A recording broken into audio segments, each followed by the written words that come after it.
Hello, everyone, and welcome to another Transfer Talk show on Football Talk Podcast. My name is Ozzy, and I'm your host for this evening. A lot of rumors circulating online regarding Liverpool. It looks like Liverpool are the only team that are working in the background.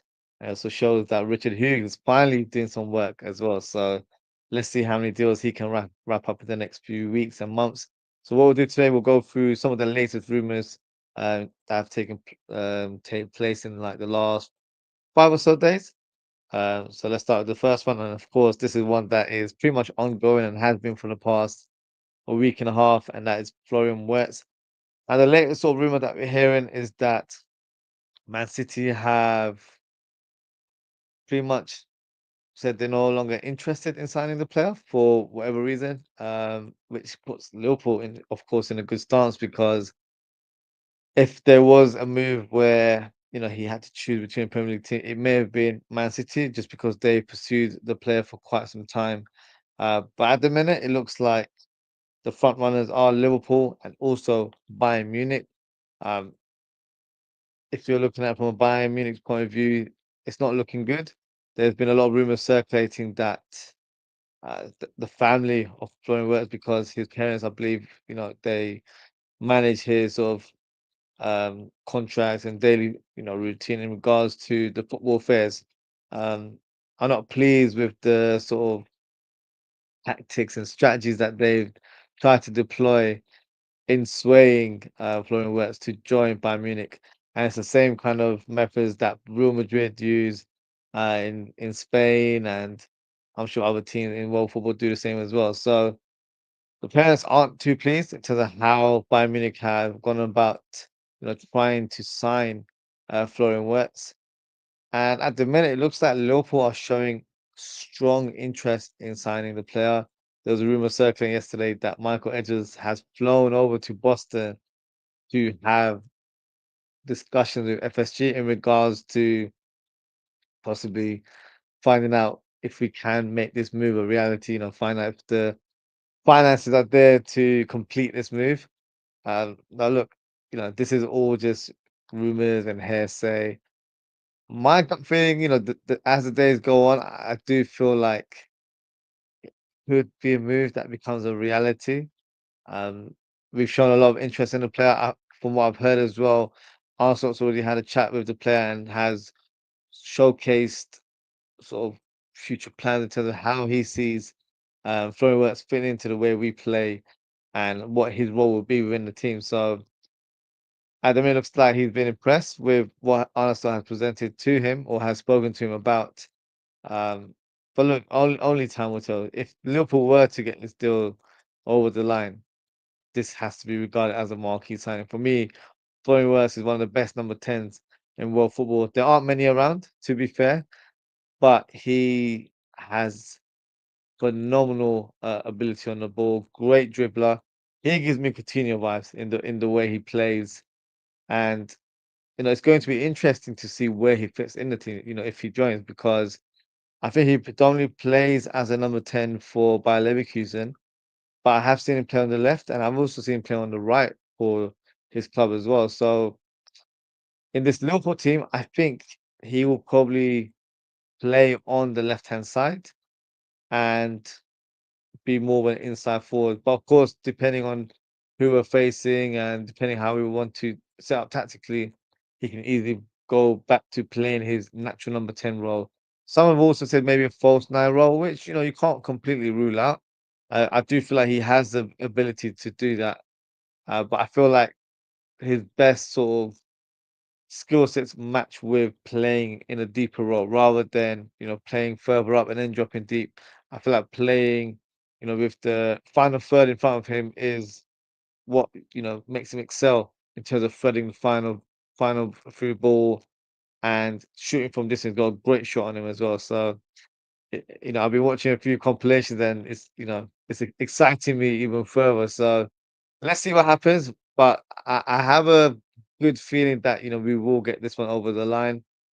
You know, if this was the first sort of marquee signing we make, it will definitely help us understand what other targets there are within the team, because we're going to have to spend big on Florian Wirtz.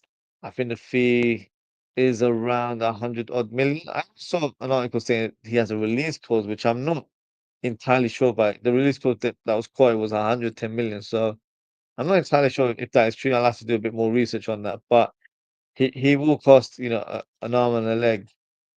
But, there are players in world football that I feel like are difficult to attain because, of course, players that we're trying to sign, like the Isaks and the Alvarez, it's going to be very hard to get them away. So maybe we found another solution in Florian Wirtz where he might not be a traditional number nine, but he's more than capable of playing in a central position, scoring goals, and also being a creative spark for the team. So it could be a win-win situation. So this is one I'm very, very excited about.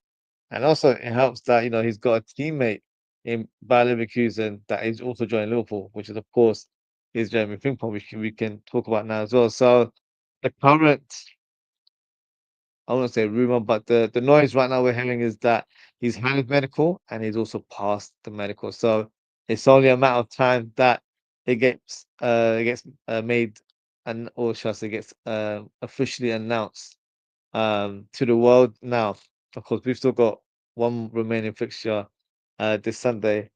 It would be quite funny if they were to make the official announcement before the game, especially when you've got Trent Alexander-Arnold, playing his last game for Liverpool at Anfield, for him to understand that, he's already been replaced, and even Conor Bradley has signed a new contract. It will probably hurt him a little bit.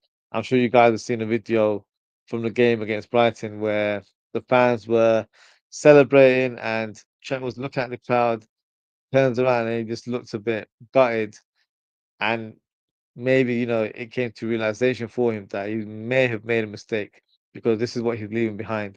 When he goes to Real Madrid, it's not going to be that kind of fan base. I'm not saying they don't have a noisy or a low fan base, but it's not the same. Um, Especially when it's your home club and the support and the fans are from where you're from as well. There's a different connection. So he'll probably won't be one, to regret that in the future, but that's not our problem anymore. That's for him to to figure out in the end. But for me, Jeremy Frimpong, I'm very pleased and excited about this signing. Um, I did have reservations when I spoke about him a few weeks ago about sort of his defensive duties, but I feel like, he's not going to play as a traditional right back, just like Trent Alexander-Arnold didn't play that way either. So we're going to facilitate him in the team and use his strengths to our advantage because that's going to be key in terms of how the team sets up. So for me, that's going to be very, very important in terms of how we play, and it's exciting because we don't really have a team that are blessed with rapid speed, and he's going to provide us with so much pace down that flank, and I feel like it's going to add a different dimension to the way we play. It's also going to allow Mohamed Salah to go a bit more inside and focus, on scoring and uh, providing assists from a more central position because Frimpong will occupy that right hand side and control it on his own. So look, I'm very pleased about this signing. £30 million. Come on now, that's peanuts in this day and age. So for me, great bit of business, homegrown, so it ticks a lot of boxes there. So yeah, that's one to look forward to.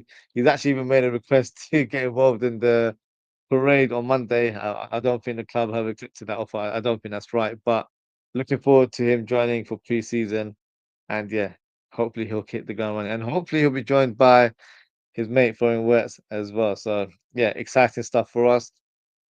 And that's one fullback that we've signed. There's another fullback that we've been linked with, and that is Milos Kerkez. Not huge surprise because it's a name that's been circulating for a number of months.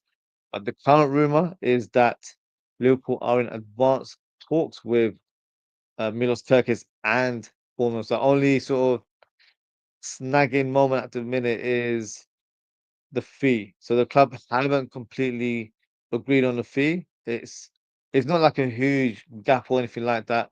I think it's probably just the payment structure. So what I've heard so far is that we could be paying sort of 40 million plus 5 million add-ons. So it calculates to a 45 million pound deal. And some fans will say that's a lot of money for a left back. For me, it's the market rate. You're signing someone who's 21 years of age, very, very young. And for me, has levels to achieve and has a very high ceiling. And he's hopefully going to be our left back for years to come, just like Robertson has for us as well. So for me, he's like a young Robbo in terms of the traits that he has. So I'm excited about this signing. Having Gyokeres and Frimpong, that's fear factor, to our oppositions. And they're just the fullback. So imagine if you add Wirtz and if you add another number 9 and if you add a solid central midfielder as well, fear factors all around. So for me, that's going to be key in terms of how we set up. We can't just be, predictable in our tactical approach. We've got to be different. We've got to elevate our game and elevate our strategy next season because teams will try to, figure us out. I remember watching an interview of Salah quite recently where he said that teams have already figured out into how he plays. So it's something where maybe they'll need to deploy a different tactic, in order for him to get the best out of himself, and then of course help in terms of the team's output going forward as well. So for me, Milos Kerkez, 0.5 million. I'm not mad at that. I think it's a decent fee. Yes, you're probably thinking left back that's too expensive, but we're in this kind of market where you're gonna have to pay a little bit over the odds. And remember, I think they signed him for like 20 odd million as well. So, we weren't going to get him for 30 million. It was going to be where, we had to pay a little bit more. And he's had a fantastic season. Probably one of the best left backs, I would say, in the league this season. I know he's only had 5 assists to his name, but it's not just about, those kind of stats. You've got to see how he plays. He's been pivotal in terms of how Bournemouth set up, very attacking on that left-hand side. Uh, Good defensively as well, in my opinion. So look, this will be an exciting sign. This one, I think, maybe we'll hear some concrete news next week at some point after the parade. So, we might have wrapped up 2 fullbacks and, we're still in May right now. So season's not even wrapped up and, we're treating our remaining fixtures as preseason games and we're signing players with real purpose as well. So good to see. Now, one part is, good to see that we're pursuing a lot of players, but we also have to talk about players that could potentially leave, and that is Luis Diaz. Now, the current rumor is that Barcelona, not surprise, surprise, are still very much interested in signing the left winger, and apparently they are willing to pay 80 million euros, which I believe is around 65 million. So I'm just going to double check that. Um, just to give you an accurate number. So 67.5 million pounds would be that price. Now, is that an offer that Liverpool should accept? For someone that's, I think, 29 years old, it's not a bad deal, if I'm being brutally honest with you. Um, I'd probably want a bit more. That's me just being a bit greedy there. But if that was the offer, I think it's probably worth looking into because it all comes down to the player. If he's willing to continue to play on his current terms, then that's fine. Or if Liverpool are willing to offer him improved terms, then it shows that we really value the player. But if the club aren't willing to improve his terms and, you know, don't want to make any movement in regards to, changing their mind about a new contract, then the best thing to do is part ways with the player because he- I think turned 29, was turning 29 this year, and he's at an age where he could be hitting into his prime years as well. But I feel like Liverpool will have that. I think fans will more than probably the club. But we don't want to have that PTSD where players on their last year of their contract and then they leave on a free. He's still got 2 years, so in my mind, I always thought if Diaz doesn't move this year, I can see him playing for us for another season and then maybe leave next year. I think that would be a good sort of move for Diaz to play for one more year, and then we've got young player in Rio and Gamora. This season I think is going to be a time where he really establishes himself in the under 21s, and then I would say in summer 2026 or next year. I think that's when we'll see him heavily involved in the first team. So maybe that would be time for that transition for Diaz to go, and then Rio Ngomora comes into the Liverpool squad, trying to be Mystic Oz here and try and predict the future here. But you know bit far fetched, but look, I feel like we do have to think about the future, and I feel like if Luis Diaz was to leave, there are plenty of wingers out there that I feel like could do a job and help Liverpool going forward. So this is going to be interesting. And also, let's not forget, Saudi is showing a lot of interest in signing the player as well. So if they wanted to, really, make a statement and sign Luis Diaz, they'll have to, step up with a bigger bid. And I'm sure they'd be willing to spend 70, 75, 80 million pounds to sign the player. So if you were to ask my sort of prediction on the player, I have a feeling he might leave just because there's so much noise from Barcelona. It never seems to quieten down. I feel like there's no smoke without fire. So there could be some sort of talks behind the scenes that, Diaz is going to leave. And I feel like Liverpool haven't really shown any positive stance in giving him a new contract either. So let's see how it goes. But if Luis Diaz does leave, drop a comment, let me know who you guys would like to see as his replacement in the squad. Another player that we've been linked with is Rayan Cherki. Now, he recently announced last week that he will be leaving Lyon this season. He was quite emotional in his last game for the club. And we've also just found out that he's actually got released because I thought it was around £25 million, but uh, it's actually in euros, and that ends up being around £19 million, which, my God, is absolute dirt cheap in this day and age. Um, for me, I would love Liverpool to be all over that, but it looks like we're heavily focused on signing Wirtz, and maybe Turkey is regarded as a plan B. Call me selfish or call me greedy, but why can't we get both players? Because Ryan Cherki can play in that number 10 role, or he can play on the right wing. And I wouldn't mind seeing Wirtz playing on that left hand side. So you have Wirtz on the left, Cherki as your number 10, and then Salah on the right. For me, that's a good balance there as well. So you can't really for £19 million, that's nothing. Honestly, we've sold fringe players for a lot more than that, probably double the amount of that anyway. So I really hope we are the club that pursues him. He's actually gone out loud and said that he doesn't want to leave Europe and play in Saudi. Like he said, this is not the time for me to go over there. He said one day he will because he's Muslim and he would like to, play in that league and settle in a Muslim country. But he said right now I need to play in Europe, so don't expect him to go to Saudi or anything like that.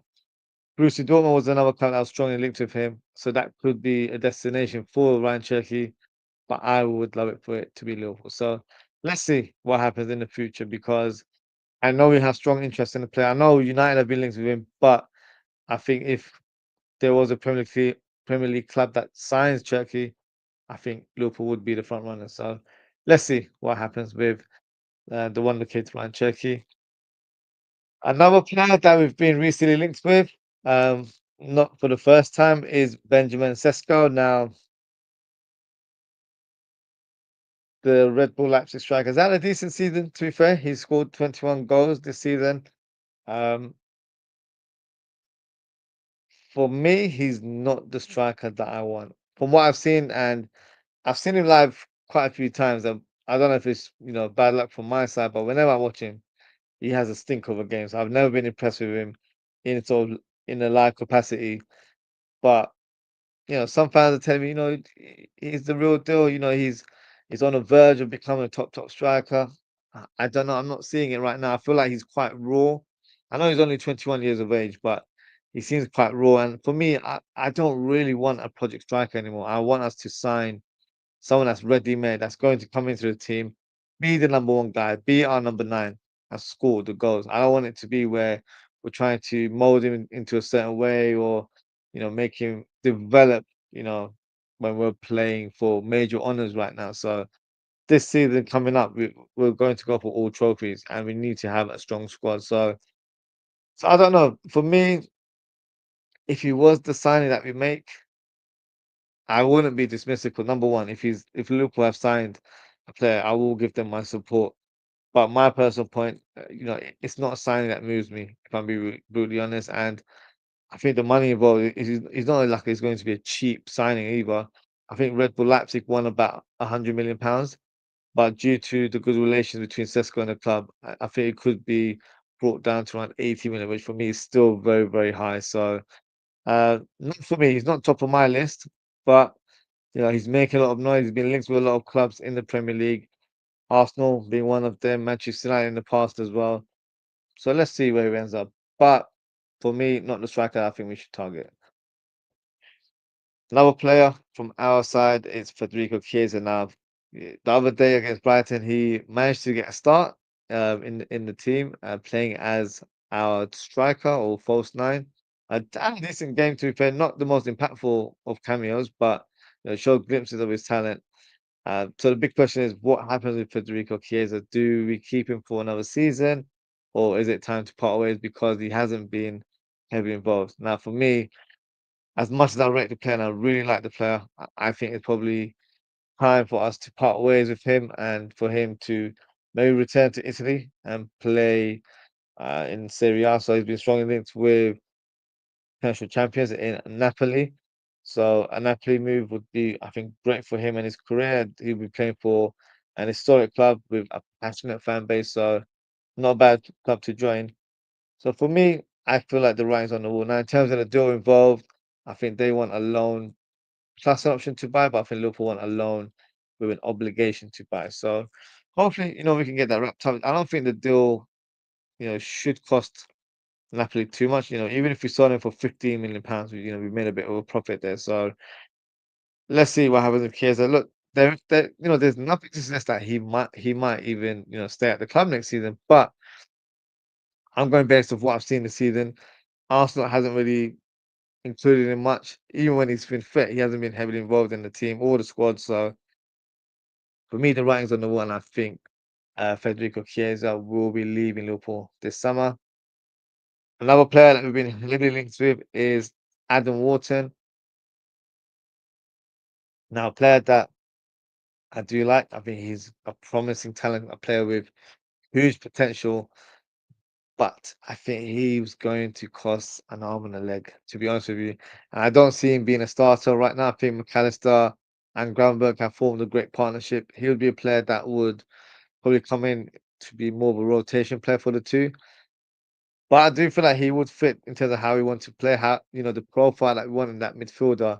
Someone who's a deep playmaker who can, you know, set the tempo for us, can even play in between the centre backs, so kind of form a back three and then spray past around the pitch. He's aggressive in the tackle, good read of the game, energetic.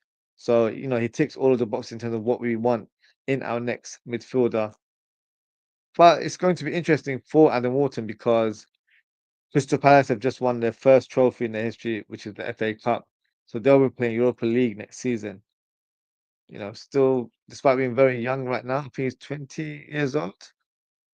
You know, he hasn't experienced European football. So if I was him, I think I'd probably stay on for another year, play European football with Crystal Palace, and then next season, maybe weigh his options and see what he wants to do from there onwards.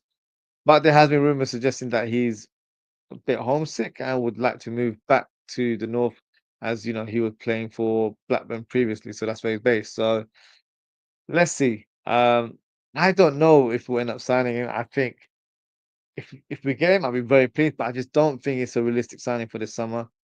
Quotes are saying that the fee could cost around £60 million, which I think Palace would want a lot more. To be fair, I think they'd want at least £80 million. So let's see. I feel like there could be other options like Angelo Stiller. I feel like similar type of game, but he'd cost probably half of that price. So who knows? Let's see what happens. But I do rate the player, and if he was to sign, I would be very pleased with his addition to the squad. Darwin Nunes. So no surprise there that he's being linked with a move to Saudi. I think Atletico Madrid have also shown some strong interest in the player, which is no surprise. It's teams that we're expected to see uh, registered interest for the player now.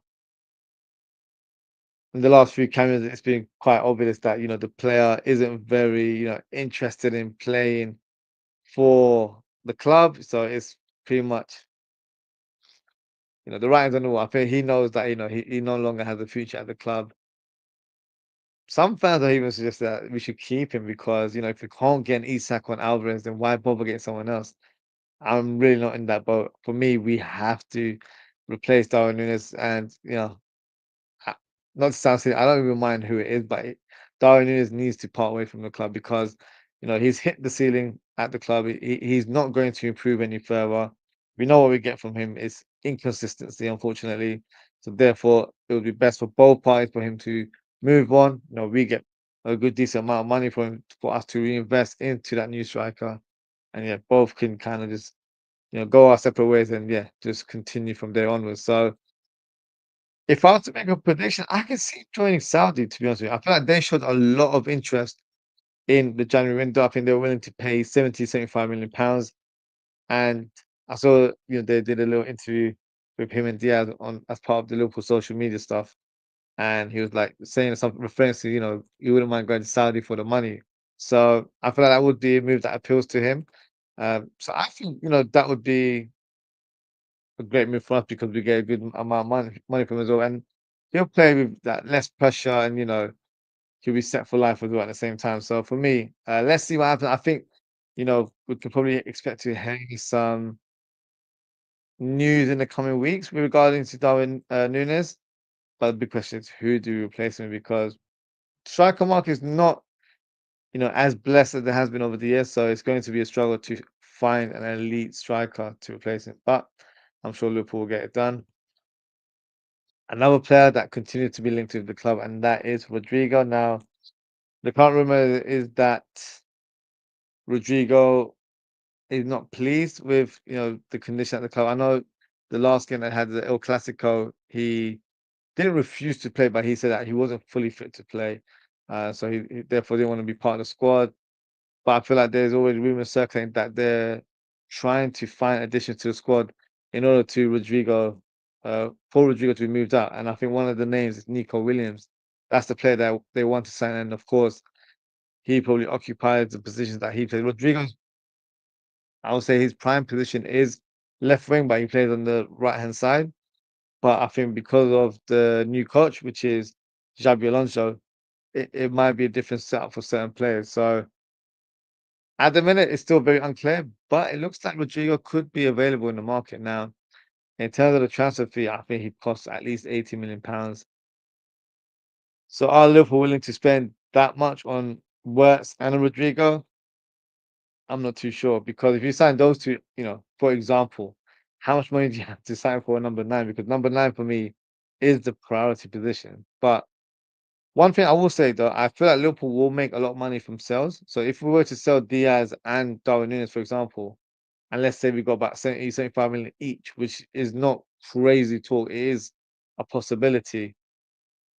Get £150 million on two players there. So Works could be, about 90, £100 million, and then you've got 50 million remaining, which you can spend on a Rodrigo, and then whatever money you've made from other, player sales can be added to add to his sort of pot as well. So can't be ruled out, but we'll see. At the minute, I feel like a lot of us little fans are playing accountants, slash FIFA career mode managers because there's so much rumors circulating, so many players being linked to the club, and a lot of them are thinking it's not realistic. But as fans, you have to get excited a little bit because you're now envisioning how these players fit into our team. Now, if Rodrigo was in our team, he'd probably play on the left, and then I see Wirtz playing that number 10 role, which for me seems like the perfect combination. Then you've got Salah on the right, and then hopefully a top striker in the middle. So that would be a formidable four players playing together there. So let's see what happens with Rodrigo. But at the minute, it's too much speculation right now. Another player that looks like he could be parting ways, and that is Kelleher. Now, the recent rumor that I've read is that Aston Villa have registered interest in signing the player, and it does make sense because Emiliano Martinez was very emotional in their last home fixture over the weekend, and it looks like he's on the verge of leaving the club. So that means they need to sign a replacement. And if I'm being honest, Kelleher would be a fantastic replacement for Martinez. Kelleher Premier League proven, so no need for a period of adaptation or anything like that. He's played at European level. He's a great penalty shot. He's won cups for us as well. In the Carabao Cup. A couple of years ago. So for me, he's a, goalkeeper that should be highly sought after, in my opinion. That's how much I rate him. As Liverpool fans, we say he's the best number two in the world, and we're not just saying that just for the sake of it. We truly believe it. So for me, if he was to sign for Villa, it'd be very interesting because I think if it was any other club, we may have accepted around 30, 35 million pounds.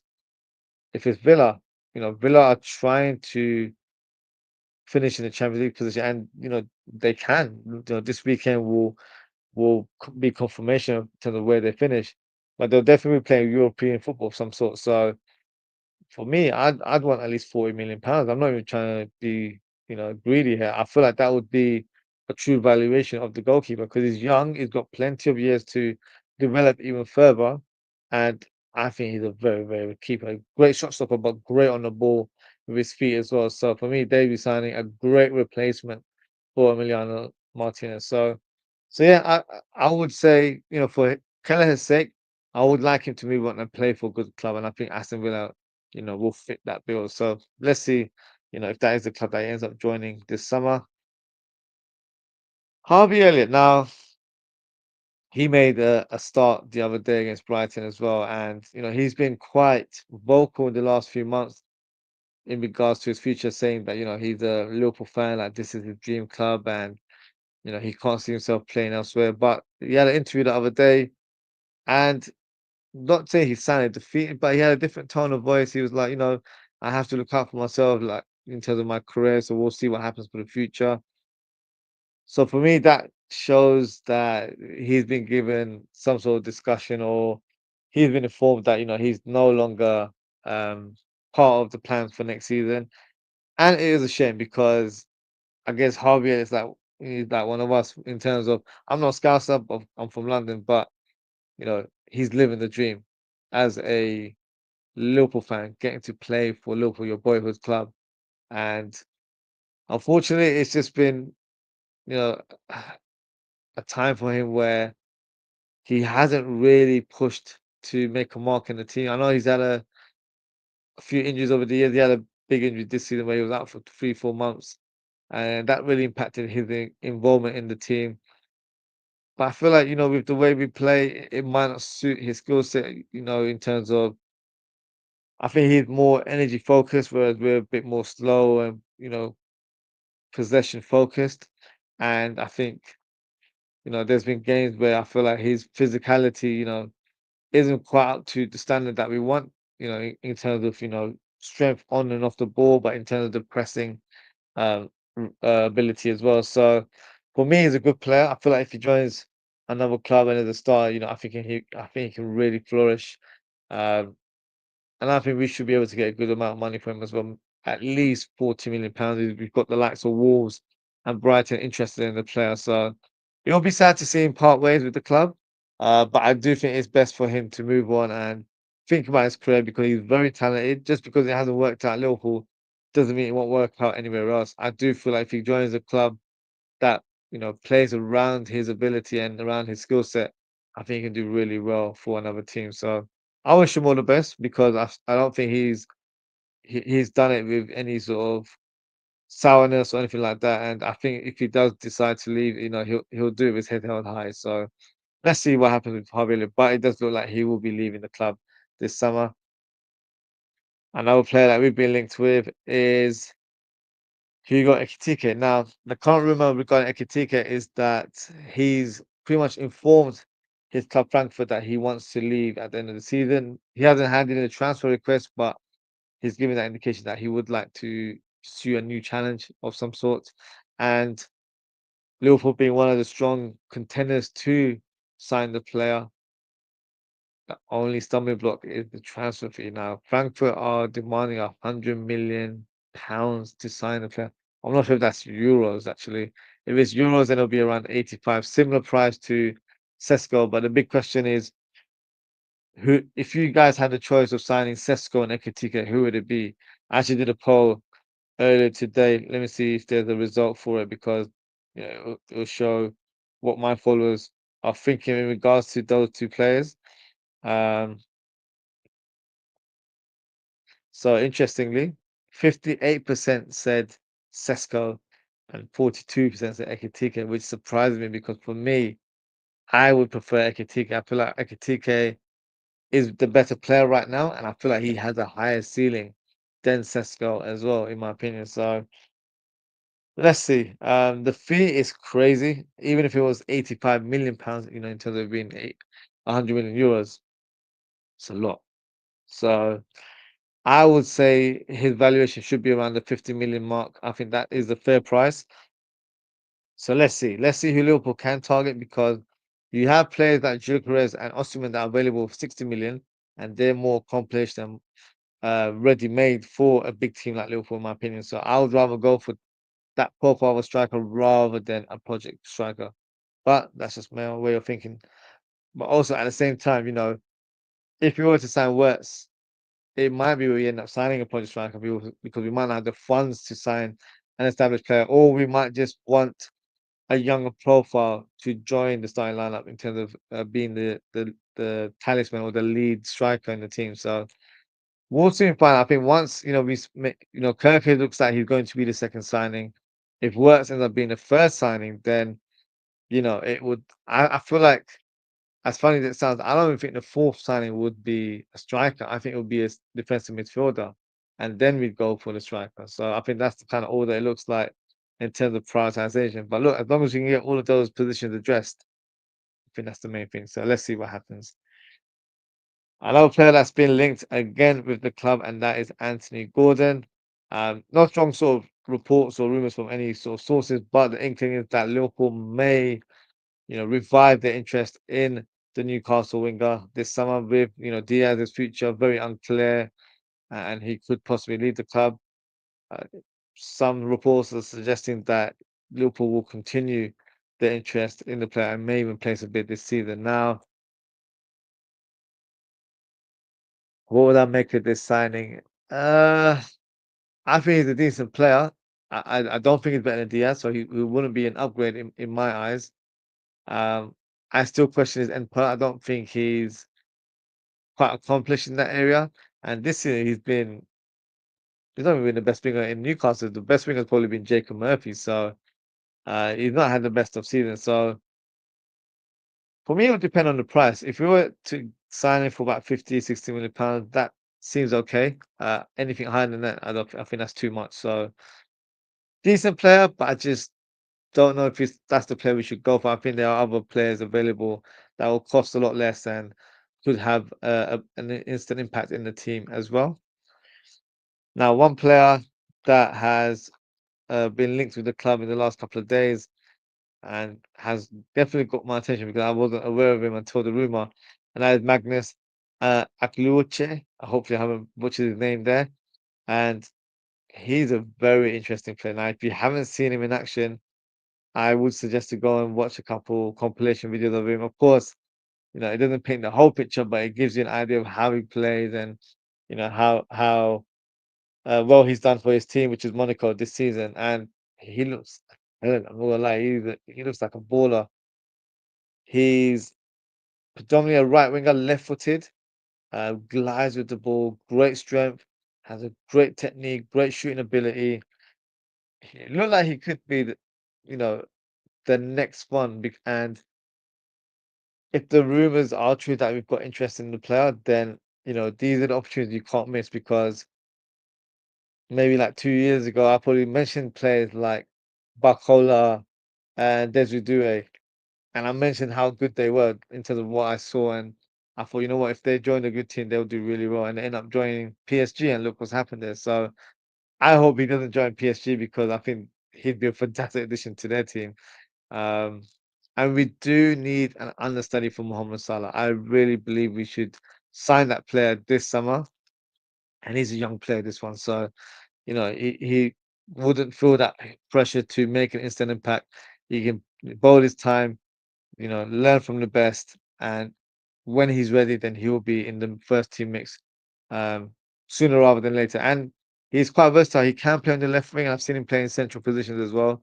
So would be a good addition to the squad. So for me, I do like him. I do think he's a very talented player. Um, Whether it's a priority position for right now, I'm not too sure. Maybe it's a signing we make maybe late in the window if the rumors are true. But definitely a name to remember because if we don't sign him and he ends up at PSG, yeah, I think we probably missed one there. But we'll see what happens there. And that is the final rumor of today. What I'm going to do now before we close the show, I will go through some of the rumors here. So, comments here, sorry. So, 86 OVR, big up yourself, says, I think Liverpool don't need Wirtz. Yeah, I get what you mean. I think before the sort of this, I'll kind of say the summer window because it hasn't officially opened, but before, Liverpool side, targeting players, Wirtz would have been top of our list. Maybe one because I don't think we would regard it as a realistic option. But at the same time, we may have thought he, remains in Germany, either joins Bayern Munich or moves on to Man City, who see him as a long-term successor for Kevin De Bruyne, who of course is leaving this season.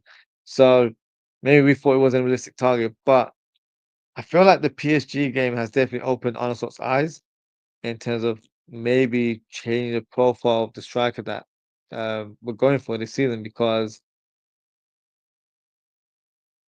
we never really knew what type of striker he wanted because he never signed one in terms of last summer.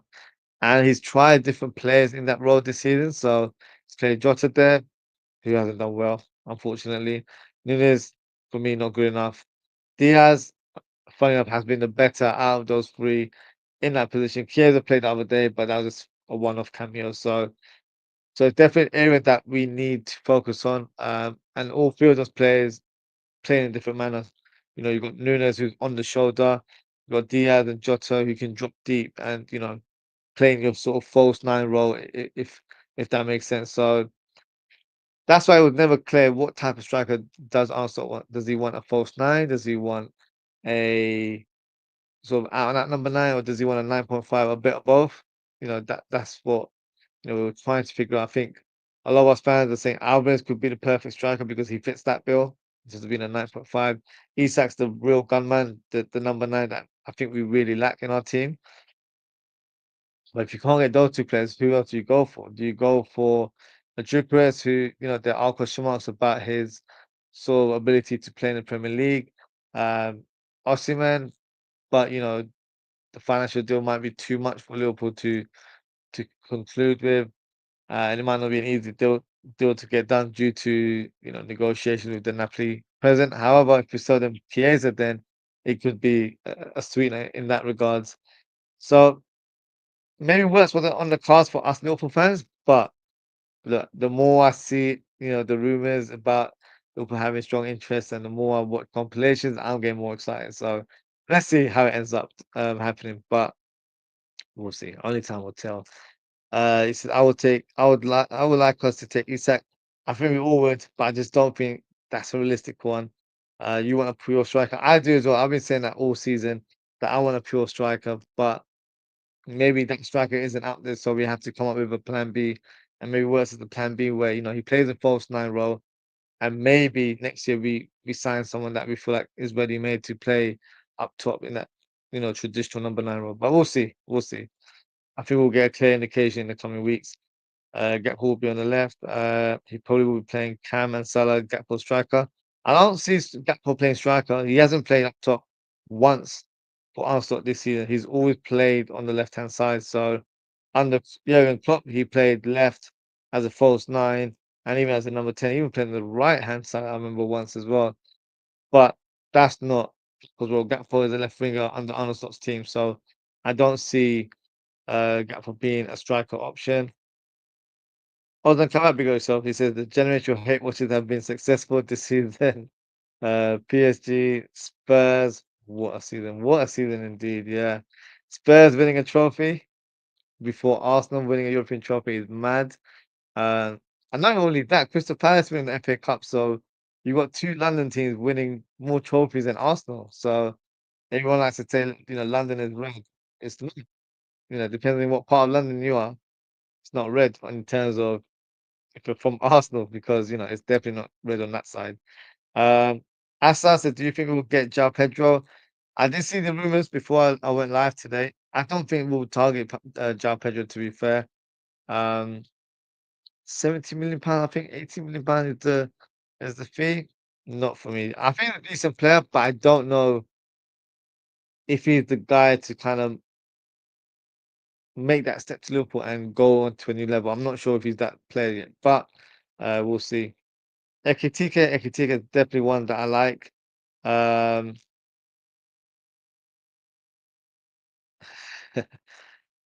uh, yeah, S is having a ask me what's my name when it's Aussie, as you can see on the screen. Uh, yeah, some funny comments there. This you're saying this guy's not been linked. He has been linked. He was linked to us yesterday, so that's why I've got him written down. And the rumor was that we have to be patient because I think we're targeting other players before we're gonna make the move on him. But there's always a new name every day, so no harm in speaking about these players because if it doesn't end up becoming a reality, then it's a different situation, isn't it? But we'll see what happens in the coming weeks. And that is it for today, guys. Thank you so much for tuning in. Thank you to 86 OBR. Thank you to Ozen Kobak, and thank you to Asa as well. If you haven't already, please don't forget to like and subscribe to the channel.